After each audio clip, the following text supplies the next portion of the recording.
Manau, kaip kiekvienam vaikui lygiai taip pat ir man ir teko ir pačiam pajusti ir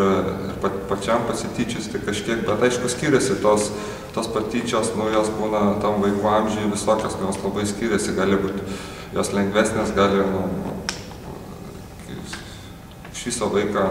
sužlugdyti ir tikrai, ypač berniukai, prisigalvoja visokių dalykų ir dabar, aišku, sunku taip prisiminti iš karto, bet gyvenimas verda toj mokykloje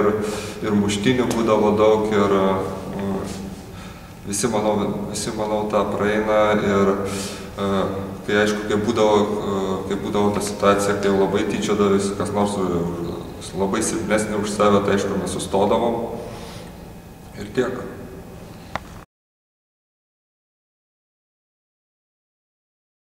Tokia situacija man pačiam tenka būti ir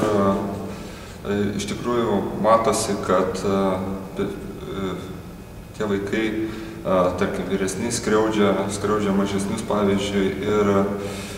būnant kompanijoje tikrai galima sudrausminti. Aš pats taip elgiuosi, kad sudrausminu ir paaiškinu savo dukrai, kad taip elgtis negalima ir manau, kad toks paaiškinimas nuo mažų dienų tam vaikui yra įskiepijama, kad tam tikra pagarba ir kad reikia draugauti su ir tas vėliau pasireiškia, manau, ir mokykloje ir viskas, manau, prasideda nuo tėvų šeimoje.